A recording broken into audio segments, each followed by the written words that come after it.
que no pasen vergüenza por mi culpa. Sálvame, Dios mío, porque estoy a punto de ahogarme.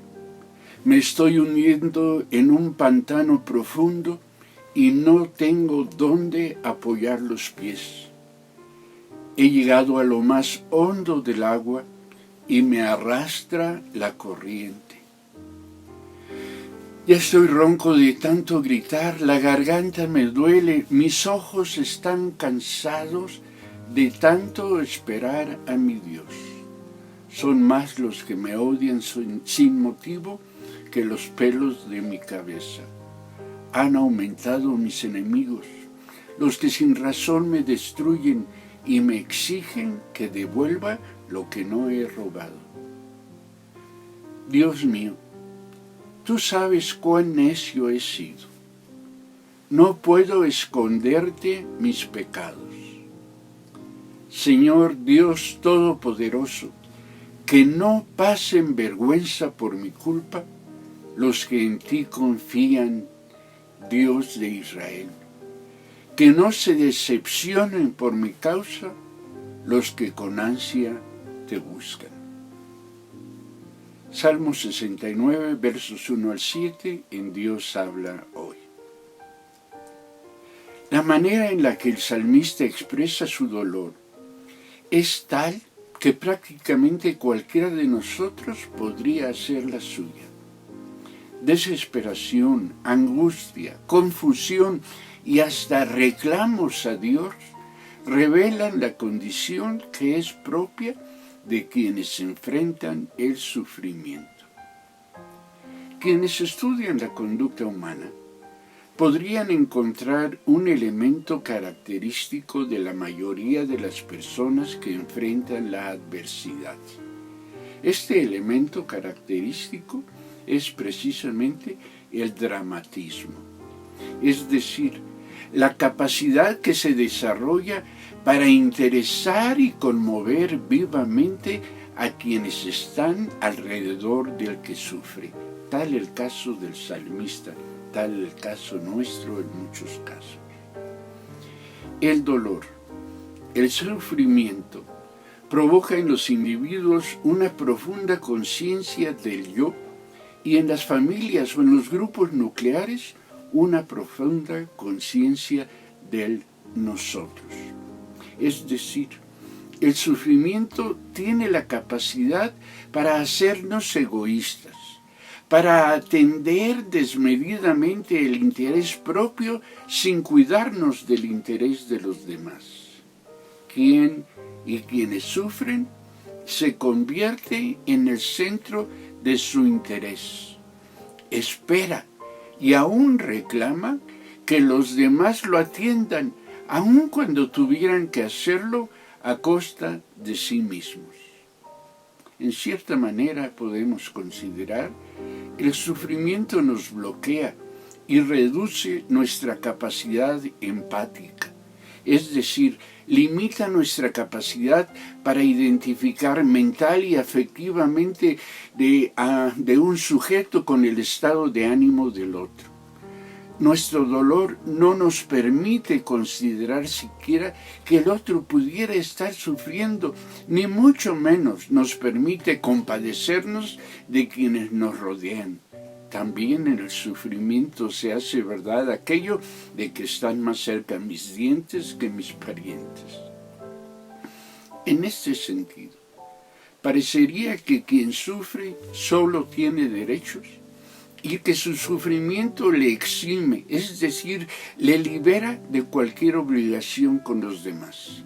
Se pretende que quien sufre, dada su condición de sufriente, no sabe, no entiende, no comprende, y por lo tanto, quienes tienen obligaciones son quienes están alrededor suyo, los que no están sufriendo como él está sufriendo. Ellos sí entienden, ellos sí deben entender, ellos sí pueden comprender al que sufre. Interesante resulta el que quien se encuentra al otro extremo del sufrimiento, es decir, quien disfruta de gran gozo, éxito, abundancia, también se vuelva egoísta. porque también considera que quienes le rodean están ahí para afirmar su éxito, para justificar sus logros y para explicar el merecimiento que sustenta el éxito, el gozo, el placer que está viviendo. Quien tiene tanto gozo no se detiene a preguntar ¿por qué yo y no los demás? Goza de lo que lo alegra, satisface y empodera. Simplemente hace propio que es su derecho, que ya le tocaba, o como decimos con frecuencia los mexicanos, que al fin le hizo justicia la revolución.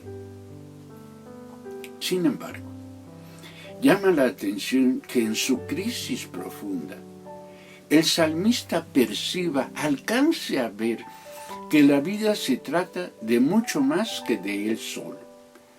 No niega su sufrimiento, ni renuncia a la atención que considera necesaria de parte de los demás, de Dios mismo, dada su condición de sufriente.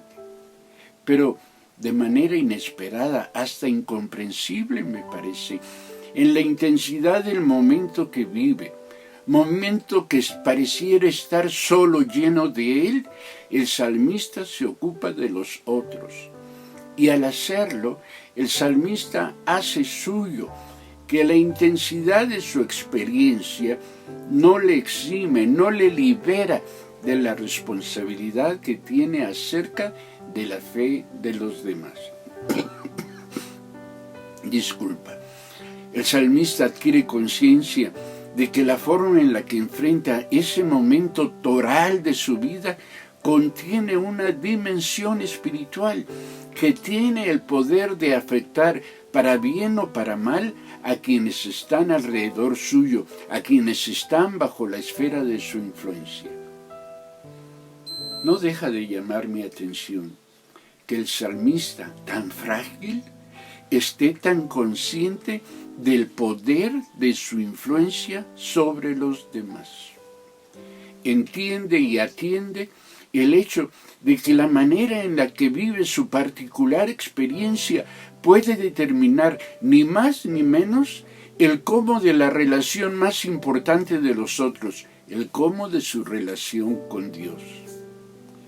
Un elemento fundamental que permite al salmista tomar tal conciencia es que el salmista reconoce que su vida es mucho más que el momento que enfrenta. Vive un momento de profundo sufrimiento, sí. Merece ser reconocido como una víctima del acoso injusto de sus enemigos, cierto. Pero también el salmista reconoce que él también, valga la redundancia, ha sido necio y pecador. En este sentido reconoce que ha sido insensato, que su vida no siempre ha estado en equilibrio, que no todo el sufrimiento que ha experimentado es un sufrimiento injusto. Mucho de tal sufrimiento es fruto de lo que hizo y dejó de hacer. Así que el salmista reconoce que hay en él una vulnerabilidad que lo ubica en una condición de especial riesgo al enfrentar el momento intenso que está viviendo. Quien en la normalidad de la vida no ha sabido o no ha podido mantener el equilibrio, poco seguro puede estar de que logrará mantener tal equilibrio al estar bajo las presiones extraordinarias de la vida, sean estas positivas o sean negativas. El salmista sabe que su condición de sufriente lo hace aún más vulnerable, dada su incapacidad para saber, para comprender y para actuar convenientemente. Quizá en medio de su dolor trae a la memoria situaciones pasadas en las que, estando bajo presiones semejantes, tampoco supo actuar como era conveniente. Amparado por esas presiones, hizo lo que no convenía, dejó de hacer lo que convenía. Quizá recuerde el impacto que tuvo su manera de reaccionar en otros momentos intensos de su vida sobre los que lo rodeaban. Por eso es que el salmista pide a Dios que le ayude a enfrentar su conflicto de tal forma que no afecte a quienes confíen en el Señor y a quienes con ansia lo buscan. David, el autor de este salmo, vive consciente de su liderazgo. Es decir, vive consciente de la capacidad que tiene para influir en quienes están a su alrededor. Sabe que lo que le pasa y la manera en que lo enfrenta no solo es una cuestión personal, individual, íntima. Sabe que dada la influencia que él tiene sobre los demás, lo que le pasa y hace afecta, altera, para bien o para mal, la vida de los otros. Y aquí, mis hermanas y mis hermanos, conviene recordar que nuestro Señor Jesús estableció un principio. Este es que a quien más se le da, más se le exige. Así, tanto en situaciones de sufrimiento como de gozo profundo, la persona no tiene la misma responsabilidad, la persona que menos tiene, quien menos sabe o quien menos puede, quien menos ha recibido, respecto de la persona que tiene más, que sabe más, que ha recibido más, que ha sido bendecida por la vida de una manera extraordinaria. Y en este sentido, según nuestro Señor Jesús, los cristianos somos líderes. Hemos recibido mucho más que los no cristianos. Líderes son las personas a quienes les siguen otras, reconociéndolas como jefes o cuando menos como orientadoras. Padres, madres, esposos, jefes, pastores, discipuladores, compañeros de trabajo, compañeros de estudio, etc. Todo aquel que tiene algún nivel de influencia sobre otros, un líder al fin y al cabo, tiene la obligación de enfrentar sus situaciones de crisis positivas y negativas de una manera diferente, de una manera especial, de una manera responsable, pensando en los demás. Tiene derecho a que se reconozca su sufrimiento, a que se le acompañe, comprenda y sirva así. Y tiene también el derecho de que se le reconozcan sus logros y las razones que tiene para estar gozoso. Pero también tiene la obligación de enfrentar su trance de tal manera que éste no genere pérdidas innecesarias, confusión o desánimo en quienes están a su lado. Tiene la responsabilidad de evitar que como él vive su gozo o su tristeza, impida que los demás se acerquen a Dios. Al salmista le preocupan, como hemos dicho, los que confían en el Señor y los que con ansia lo buscan. Es decir, el salmista se ocupa anticipadamente de lo que podría causarles si no enfrenta su trance, su momento crítico y decisivo adecuadamente. No quiere que pasen vergüenza por su causa los que confían en el Señor. Y tampoco quiere que se decepcionen por su culpa, que no dejen de hacerlo los que con ansia buscan a Dios. No quiere decepcionarlos al grado de que dejen de buscar a Dios. Cuando enfrentamos situaciones de crisis, es decir, cambios profundos y determinantes en la vida, atraemos los ojos, la atención de quienes están a nuestro alrededor. Nuestra condición de discípulos de Cristo perfila sus miradas, dado que el sufrimiento y el éxito ponen a prueba la congruencia y la consistencia de nuestra fe. No solo somos probados en el sufrimiento, también somos y especialmente somos probados en el éxito. Somos observados tanto por los que creen y temen a Dios, como por aquellos que lo rechazan, como por aquellos que lo están buscando. Vergüenza es tanto alterar el ánimo como causar el deshonor. Así que el salmista no quiere alterar el ánimo o confundir a quienes lo observan. La manera en la que enfrentamos la prueba los éxitos puede desanimar a los que confían en Dios y deshonrar, haciendo mentira, lo que hemos enseñado, compartido y aún exigido consciente e inconscientemente de los demás. En este sentido, la crisis no solo pone en riesgo nuestra salud, nuestra integridad, nuestros recursos a nosotros, también pone en riesgo la fe, la convicción y la confianza de aquellos sobre los que ejercemos algún grado de liderazgo, algún tipo de influencia, hijos, discípulos, hermanos en la fe, conocidos, etc. Parecería que en particular la crisis que David vive aumenta su sensibilidad respecto de aquellos que con ansia buscan a Dios. Se refiere a aquellos que están cansados y angustiados bajo el peso de sus propias tragedias y que ven en Dios la única y la última alternativa posible para su dolor. Esas personas, muchas de las cuales nos rodean a ti y a mí, son responsabilidad nuestra. En buena medida, su fe depende también de nosotros.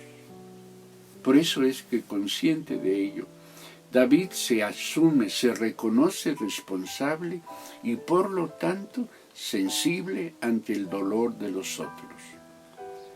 Alguien dijo: me quejaba por mi falta de zapatos hasta que me encontré a quien no tenía pies.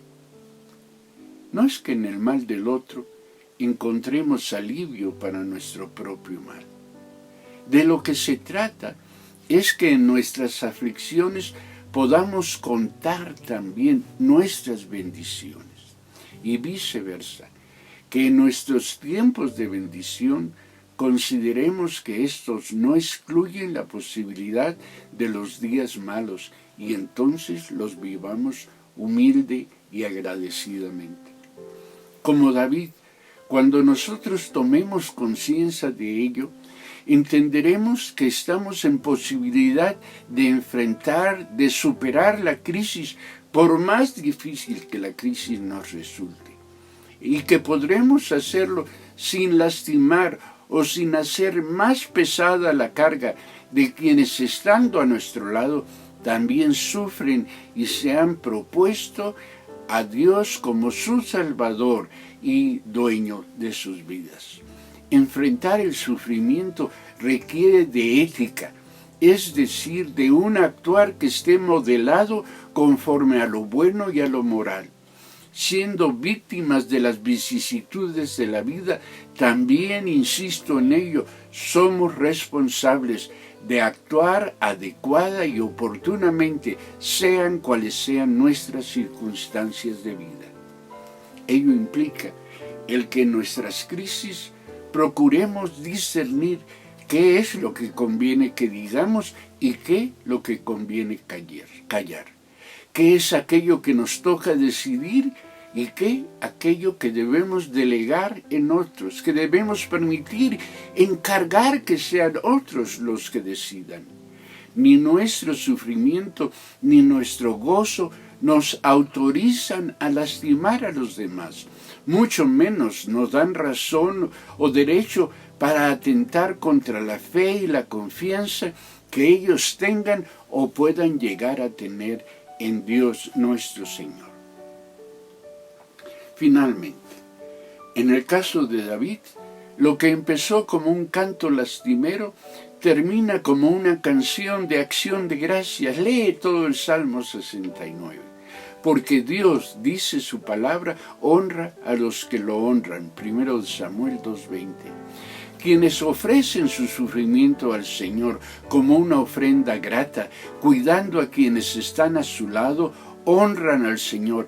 Y lo mismo hace el Señor con aquellos que le ofrecen su gratitud, su gozo, su alegría. Y unos y otros serán sostenidos por su fidelidad en el tiempo de la prueba y en el tiempo de la abundancia. Y cuando este tiempo se haya acabado, encontrarán que han sido más que vencedores gracias al amor manifiesto de Dios en Cristo, su Señor y Salvador, en la vida de cada uno de ellos.